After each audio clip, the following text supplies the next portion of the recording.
చూద్దాం. ఇగో పంట ఎండిందని రైతు ఆత్మహత్య. 4 ఎకరాలు నాటేస్తే ఎకరం పండింది, వేసిన 3 బోర్లు ఎత్తిపోయినాయి. సాగు ఇతరాలకు 32 లక్షలైన అప్పు తీర్చే మార్గం కానరాక రైతు బలవన్మరణం. బోలం వద్దే ఊరేసుకున్న సాయిమలై. జనగామ జిల్లా నారాయణపూర్లో విషాదం అంటూ ఒకరు చూస్తున్నాం కదా.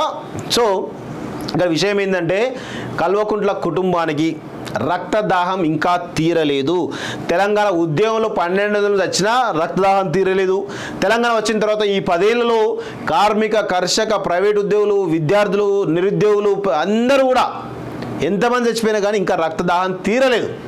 ఇప్పుడు మళ్ళీ తెలంగాణ వీళ్ళ పవర్ పోయింది కదా, ఇప్పుడు మళ్ళీ ఏం చేయాలి, ఇంకా భారీ ఎత్తున ఆటో కార్మికులను బలిదానం చేసి దాని ద్వారా రక్తదానం తీసుకునే ప్రయత్నం చేస్తూ ఉన్నారు.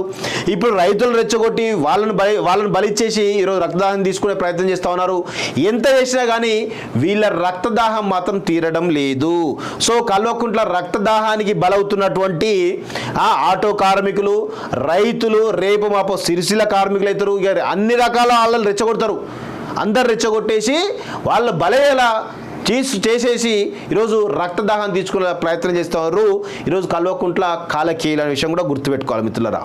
వీళ్ళకి ఎంతమంది చచ్చిపోయినా రక్తదాహం మాత్రం తీర్చలేదు. అంత ఘోరాతి ఘోరంగా చంపే ప్రయత్నం చేస్తూ ఉన్నారు. ఈ యొక్క కల్వకుంట్ల కాలకేయుల విషయం కూడా గుర్తుపెట్టుకోండి. రెచ్చగొట్టాలి, అంతే రెచ్చగొట్టాలి.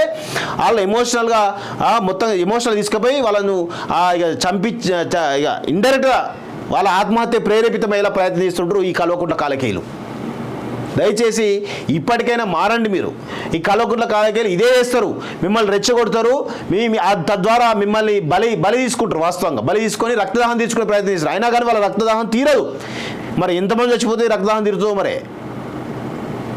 సో ఇట్లా మొత్తానికైతే రెచ్చగొట్టే ప్రయత్నం చేస్తూ ఉన్నారు.